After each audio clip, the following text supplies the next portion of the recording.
नाज़रीन अस्सलाम वालेकुम। ज़ेड न्यूज़ के ख़बरनामे में आपका इस्तक़बाल है। मैं सलमान ख़ान। आगे बढ़ने से पहले सुर्ख़ियों पर नज़र डालते हैं। कांग्रेस भी बीआरएस की निकली कॉपी। पीएम मोदी का महबूबनगर और हैदराबाद में जलसे आम से खिताब। नवनीत राणा को गिरफ्तार किया जाए, वज़ीर आला रेवंत रेड्डी का मुतालबा। मौलाना हुसामुद्दीन सानिया अकील जाफ़र पाशा ने तेलंगाना में मजलिस और कांग्रेस की तायद का किया ऐलान। सुप्रीम कोर्ट ने अरविंद केजरीवाल को 1 जून तक दी जमानत, जबकि दिल्ली हाई कोर्ट ने कविता के केस में ईडी को जारी की नोटिस। मल्लिकार्जुन खड़गे की हैदराबाद में मीडिया से बातचीत, कहा वज़ीर आज़म हार की डर से नफरती बातें कर रहे हैं।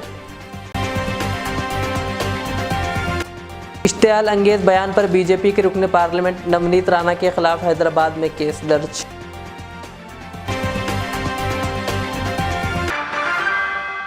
अब पेश है खबरों की तफसील। वज़ीर आज़म नरेंद्र मोदी तेलंगाना के ज़िले महबूबनगर में खिताब करते हुए कांग्रेस और बीआरएस पर शदीद तनकीद की। उन्होंने जलसे आम से खिताब करते हुए कहा कि कांग्रेस ने कई वादे करके इख्तिदार में आई, कहा और ये भी बीआरएस की कॉपी निकली। उन्होंने कहा कि आरआर टैक्स यानी रेवंत रेड्डी दिल्ली में भी चर्चा में है। उन्होंने रेवंत रेड्डी पर तनकीद की। पीएम मोदी ने कहा कि आरआर टैक्स काफ़ी मशहूर हो गए हैं। साथियों, कांग्रेस ढेर सारे वादे करके सरकार में आई थी, लेकिन सरकार बनते ही वो बीआरएस की फोटोकॉपी बन गई। बीआरएस ने जितना वर्षों में लूटा, कांग्रेस उतना भ्रष्टाचार कुछ महीनों में ही करना चाहती है। इंडस्ट्री की बात कहकर आई कांग्रेस ने यहां फेक वीडियो की मैन्युफैक्चरिंग की दुकान खोल ली है। कांग्रेस बीआरएस के कालेश्वरम स्कैम पर कलम तक हिलाने को तैयार नहीं है। जब से कांग्रेस आई, तेलंगाना में RRR टैक्स अलग से लग गया। दिल्ली तक में आप लोगों पर लगे RRR टैक्स की चर्चा हो रही है। साथियों, और एक बड़ी मजेदार बात हुई। तेलंगाना के लोगों को इस पर जरा गौर करना चाहिए। मैं कई दिन से RRR टैक्स की बात कर रहा हूं। मैंने किसी का नाम नहीं लिया, लेकिन तेलंगाना के मुख्यमंत्री अब इस आरोप पर मीडिया के सामने जाकर खुद सफाई दे रहे हैं। यानी उन्होंने खुद ही बता दिया है कि RRR टैक्स से कौन लोग जुड़े हैं। हैदराबाद में आज 10 मई को ताज कृष्णा होटल में मीडिया से बात करते हुए कांग्रेस के सदर मल्लिकार्जुन खड़गे ने सवाल किया कि मोदी को पैसे ले जाने वाले टेम्पो के बारे में पेशगी इत्तला थी तो वो ईडी, सीबीआई या आईटी को अडानी और अंबानी के घरों पर छापा मारने और जब्त करने के लिए पुलिस को क्यों नहीं भेजे। उन्होंने वज़ीर आज़म पर तनकीद करते हुए कहा कि इस मुल्क में कोई वज़ीर आज़म नहीं पैदा हुआ जो किसी के घर में घुसकर किसी का मंगलसूत्र छीन सके। कहा सिर्फ मोदी जैसा शख्स ही ऐसा करने की सलाहियत रखता है। उन्होंने कहा कि मोदी फसाद का माहौल बना रहे हैं और आवाम के दरमियान नफरत पैदा कर रहे हैं, क्योंकि वो इख्तिदार से खोने से डर रहे हैं।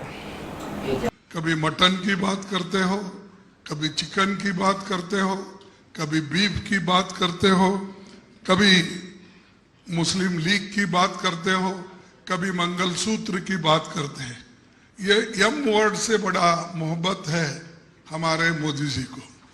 ये सब सारी चीजें जो एम से निकलती है, मटन, मुगल, मंगलसूत्र, मोदी बहुत इस चीजों को बहुत पसंद है। तो उन्होंने ये जो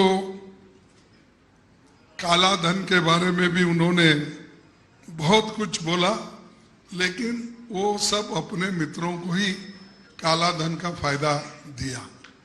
अब इधर इधर ये भी बोले उन्होंने कि राहुल गांधी जी और कांग्रेस पार्टी अंबानी और अदानी का बात करने का बंद कर दी क्योंकि टेम्पो में बहुत पैसा जा रहा है। अरे भाई, टेम्पो में पैसा जा रहा है और तुम आंखों से देख रहे हो। जिसके घर से पैसा निकल रहा है, आपका सीबीआई कहाँ है? फिर आपका इनकम टैक्स कहाँ है? और आपको अगर मालूम है तो आप क्या सो रहे हैं? है हिम्मत तो फिर करो। अदानी अंबानी के पास के पैसे किधर किधर जा रहे हैं, उनके घर जब्ती करो, ईडी का इस्तेमाल करो, आईटी का करो। देखो, ऐसी ये बचपने की बात करना एक प्रधानमंत्री जी को शोभा नहीं दिखती। मैं अहमदाबाद गया था, उसी दिन उनका भी भाषण अहमदाबाद में था, गुजरात में। तो वो भाषण कर रहे थे, उसमें उन्होंने ऐसा उचकाने की कोशिश की। बीजेपी एमपी नवनीत राणा के तबसरों पर सख्त रद्द-ए-अमल का इजहार करते हुए वज़ीर आला रेवंत रेड्डी ने इलेक्शन कमीशन ऑफ इंडिया से इनके खिलाफ फौजदारी मुकदमात दर्ज करने और इन्हें गिरफ्तार करने का मुतालबा किया। वाज़ेह है कि इंतखाबी मुहिम के एक प्रोग्राम में हिस्सा लेते हुए बीजेपी लीडर ने अकबरुद्दीन अवैसी को धमकी देते हुए कहा था कि अगर पुलिस को 15 सेकंड के लिए हटा दिया गया तो भाइयों को पता चलेगा कि वो कहां से आए और कहां चले गए। नवनीत राणा के बयान पर एतराज़ करते हुए वज़ीर आला रेवंत रेड्डी ने वज़ीर-ए-आज़म मोदी और मरकज़ी वज़ीर दाखिला अमित शाह को अपना मौक़िफ़ वाज़ेह करने का मुतालबा किया। रेवंत रेड्डी ने कहा कि मोदी और अमित शाह से ये चाहता हूँ कि क्या आप इस तबसरों की हिमायत करते हैं। उन्होंने कहा, होना तो ये चाहिए था कि बीजेपी नवनीत राणा के तबसरों की मजम्मत करती और इन्हें फौरी तौर पर पार्टी से मुअत्तल कर देती। वज़ीर आला ने अवाम से बीजेपी की फ़िरक़ा वाराना सियासत का शिकार ना होने की अपील करते हुए कहा कि बीजेपी फ़िरक़ा वाराना इख्तिलाफ़ात को हवा दे रही है और सियासी फ़ायदा हासिल करने के लिए अमन व अमान की फ़िज़ा को बिगाड़ना चाहती है। उन्होंने कहा कि हैदराबाद अमन और हम आहंगी के लिए जाना जाता है, लेकिन बीजेपी इसे ख़राब करना चाहती है। उन्होंने कहा कि कांग्रेस हुकूमत हैदराबाद को एक आलमी शहर के तौर पर तरक्की देगी। ఈ వేదిక మీద నుండి దేవుడు గుడిలో ఉండాలి, భక్తి గుండెల్లో ఉండాలి. ఇయాల నా హిందువులకు, నా ముస్లిం సోదరులకు నేను విజ్ఞప్తి చేయదలుచుకున్నా. ఇయాల ఈ రాష్ట్రంలో బీజేపీ పెట్టబోయే మత చిచ్చు ఉచ్చులో పడొద్దు. మనందరం సోదరులం, మనందరం మన రాష్ట్రాన్ని కాపాడుకుందాం.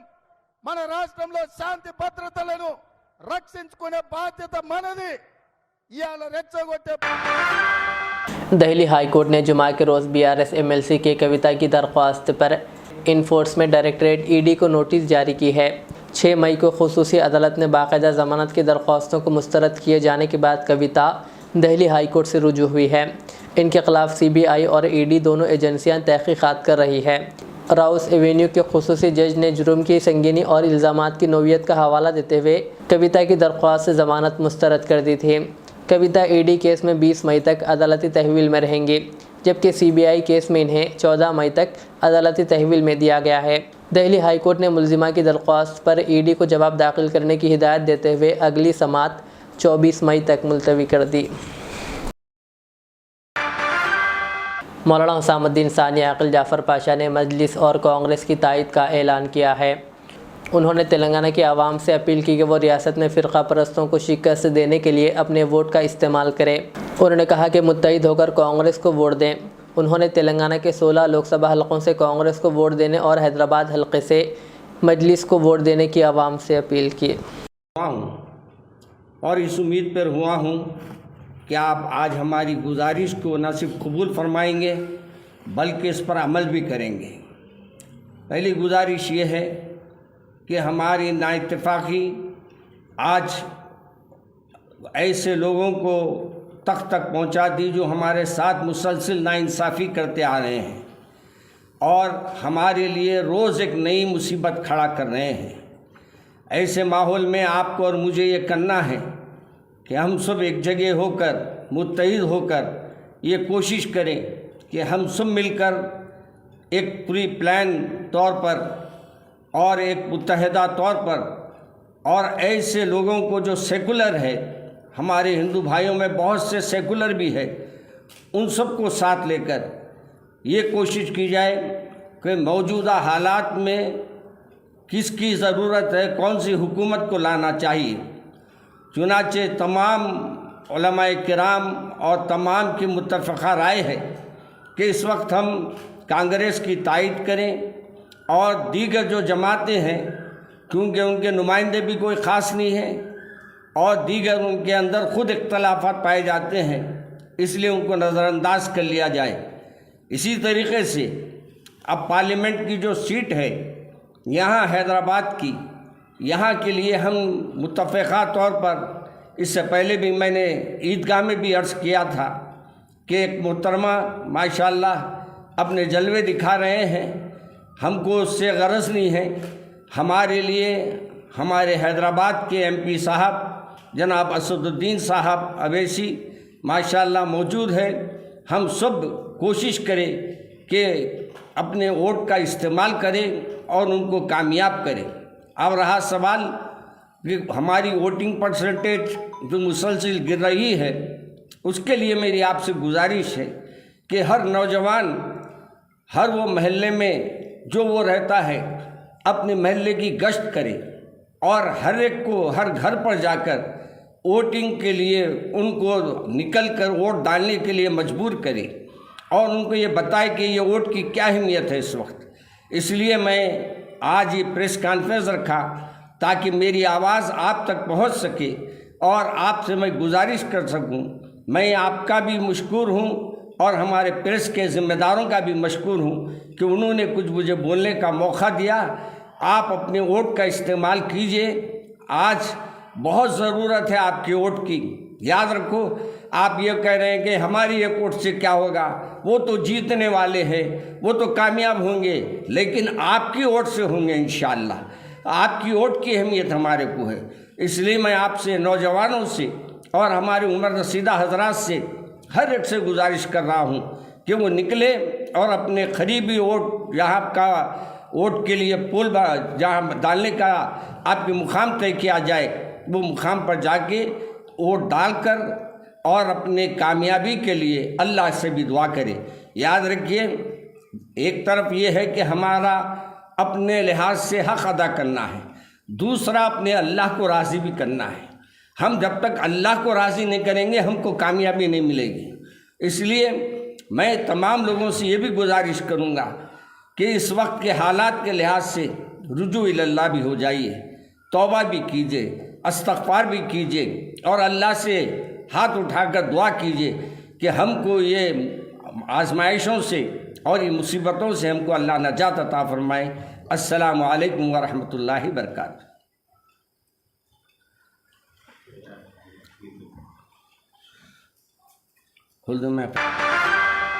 हैदराबाद के एलबी स्टेडियम में जलसे आम से खिताब करते हुए वज़ीर-ए-आज़म नरेंद्र मोदी ने दक्कनी ज़ुबान का इस्तेमाल किया।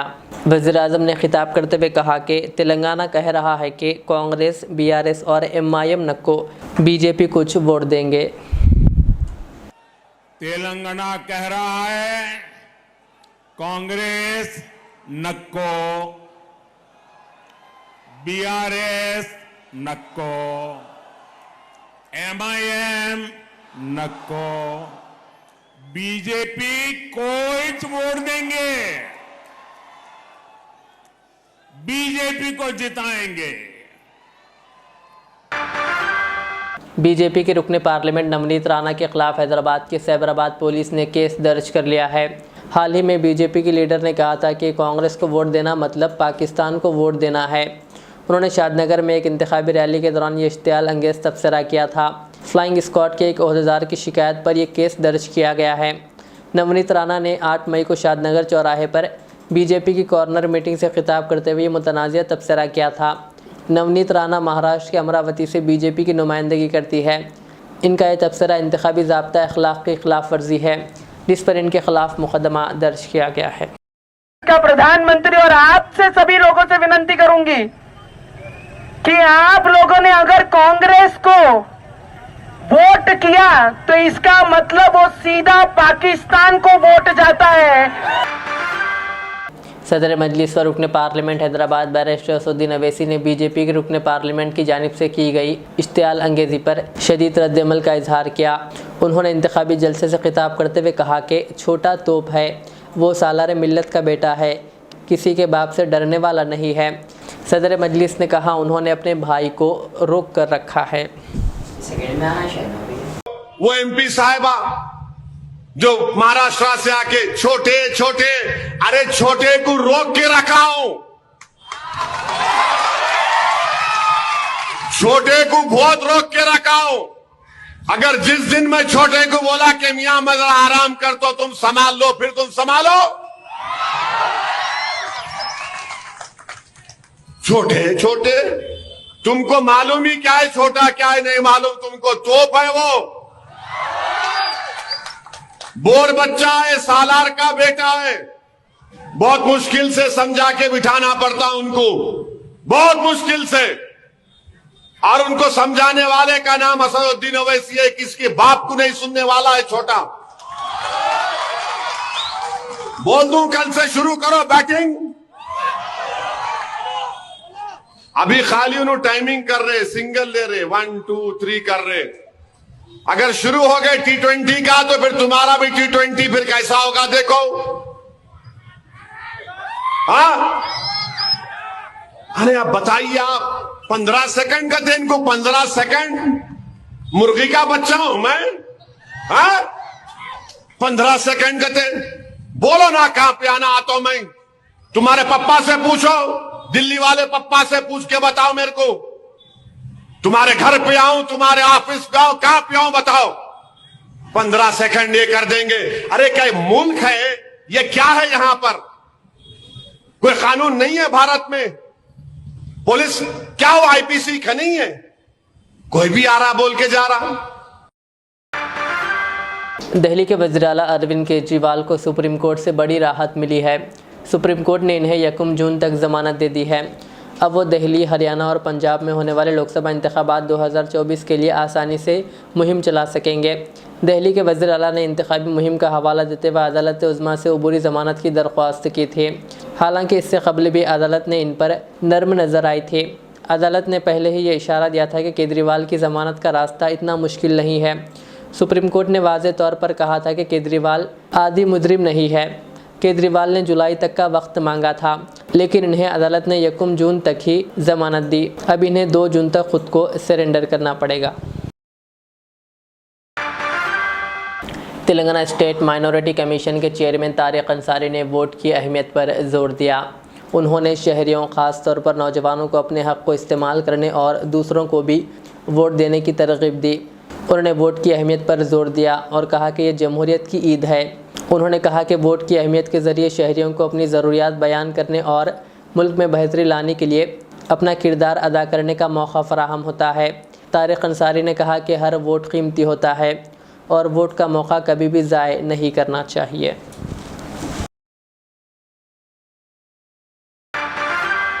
बीआरएस के वर्किंग सदर केटीआर पर भैंसा में पत्थरों और टमाटरों से हमला किया गया। भैंसा में कल शाम बीआरएस के कारगुजार सदर केटीआर के मौलाना आज़ाद चौक पर मुनक़िदा कॉर्नर मीटिंग के पेश नज़र हनुमान भक्तों ने हिंदुओं के जज्बात को मजरू करने का इल्ज़ाम आयद करते हुए शदीद एहतजाज किया और केटीआर पर पत्थरों और टमाटरों से हमला करते हुए इश्तियाल अंगेज़ नारेबाजी की। जबकि एक यूट्यूब चैनल का मुस्लिम रिपोर्टर, जिसके चेहरे पर दाढ़ी और सर पर ताज था, कवरेज करने के दौरान हनुमान भक्तों ने अपने गम व गुस्से का निशाना बनाने की कोशिश करते हुए फ़िरक़ा परस्ती का मुजाहरा किया। लेकिन दीगर उर्दू रिपोर्टर्स और पुलिस ने मज़कूरा मुस्लिम नौजवान को हनुमान भक्तों से बचाकर निकाल लिया। बादशाह कॉर्नर मीटिंग के अख्ताम पर शेख वाजिद कुरैशी ज़ैनुल आबिदीन गली गांधीगंज के करीब अपने दोस्तों और भाइयों के साथ खड़ा था, जिसे भी भक्तों ने डिवाइडर की दूसरी जानिब छलांग लगाकर इसका ताक़ुब करते हुए पत्थरों और लाठियों से हमला किया, जिसकी तस्दीक मुतासरा नौजवान के साथ मौजूदा भाइयों ने की। मज़कूरा नौजवान निर्मल दवाखाने में ज़ेर इलाज है। इस वाक़े पर निर्मल ज़िला एसपी जानकी शर्मिला भैंसा पहुंचकर ASP Kantilal Subhash Patil IPS, town circle inspector Raja Reddy और दीगर पुलिस हुक्काम को मुतहरिक कर दिया। और आज जुमा के पेश नज़र भैंसा में पुलिस ओहदेदारों के अलावा आईटीबीपी नौजवानों को तैनात कर दिया गया। बताया गया कि इस वाक़े में खातियों के ख़िलाफ़ दफ़ा 307 के अलावा दीगर दफ़ात के तहत 3 अलहदा मुक़दमात दर्ज करते हुए 23 अफराद को हिरासत में लेकर अदालती तहवील में दे दिया गया, जबकि मज़ीद 17 खातियों की तलाश जारी है।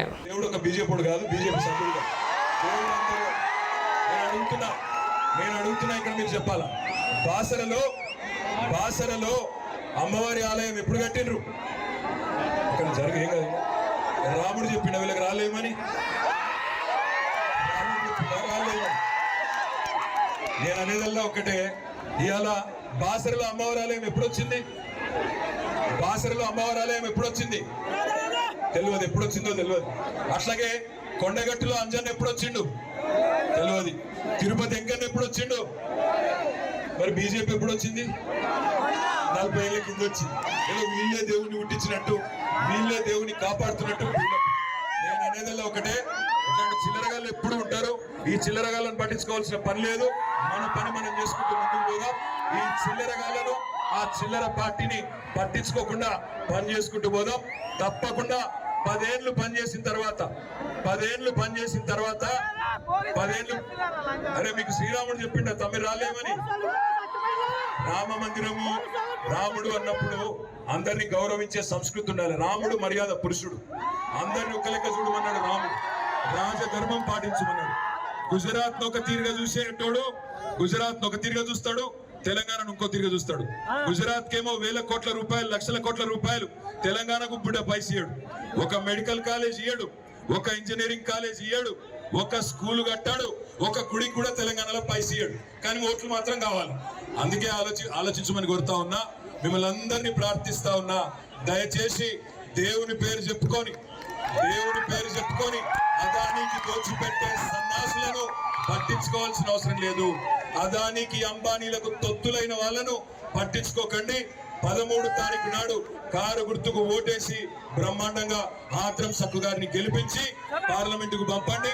ఇట్లాంటి వాళ్ళు ఎప్పుడు ఉంటారనే మాట కూడా నేను మీకు గుర్తు చేస్తూ, మళ్ళొకసారి పేరున బ్యాండ్సాలో పెద్ద ఎత్తున హాజరైన మా అన్నదమ్ములకు, అక్క చెల్లెలకు, అదే విధంగా మా బీఆర్ఎస్ పార్టీ ज़िले कोमरम भीम आसिफाबाद TUWJ के सदर मिर्ज़ा सलीम बेग के साथ फेडरेशन के तमाम मेंबरान और सहाफ़ियों ने आज हज पर जाने वाले कोमरम भीम आसिफाबाद के TUWJ IJU ज़िला सदर अब्दुर्रहमान RTC रिटायर्ड मोहम्मद ज़फ़र की शालपोशी व गुलपोशी की। इस मौके पर मिर्ज़ा सलीम बेग ने सब की खुशहाली, सलामती, प्यार व मोहब्बत से ज़िंदगी गुजारने की दुआओं की तमन्ना करते हुए अल्लाह की बारगाह में इनके सफ़र हज के कबूल की दुआएँ भी की।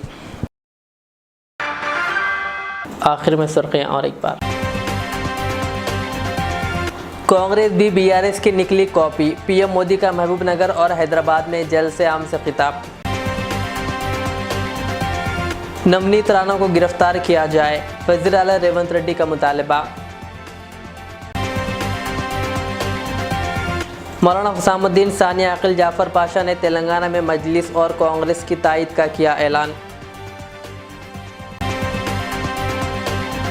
सुप्रीम कोर्ट ने अरविंद केजरीवाल को 1 जून तक दी जमानत, जबकि दिल्ली हाई कोर्ट ने कविता के केस में ED को जारी की नोटिस।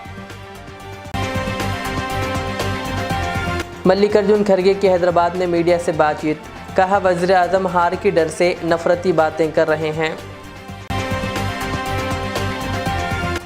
इश्तियाल अंगेज बयान पर बीजेपी के रुकन पार्लियामेंट नवनीत राणा के खिलाफ हैदराबाद में केस दर्ज। ये थी आज की दिन भर की हमारी खबरें। मुझे इजाज़त दीजिए। हमारे इज़्ज़त चैनल को यूट्यूब पर सब्सक्राइब, फेसबुक पर लाइक शेयर ज़रूर करें। अल्लाह हाफ़िज़।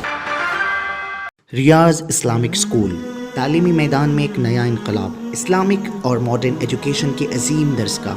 23 साल तजुर्बे के बाद तलबा और तालिबात के लिए रियाज इस्लामिक स्कूल पेश करता है हिफ्ज़ कुरान, नाज़िरा कुरान, क़ायदे के अलावा नर्सरी ता 10वीं जमात तक की तालीम का बेहतरीन नज़्म। बच्चों के लिए हॉस्टल की सहूलत, मुस्तहिक़ तलबा के लिए खुसूसी रियायत, तलबा और तालिबात के लिए अलहदा क्लासेस के माकूल नज़्म, खुसूसी computer classes, hardware and software training. बच्चों में तहरीरी और तकरीरी सलाहियतों को उजागर करने के लिए हफ्तावारी प्रोग्राम। काबिल और मुशफ़िक़ असातिज़ा इकराम की निगरानी में बेहतरीन तालीम नज़्म। सुबह 8 बजे तक शाम 4:30 बजे दाखिले जारी हैं, उजलत कीजिए। Riyaz Islamic school, opposite lane, new SR petrol pump, Vattepally, Hyderabad.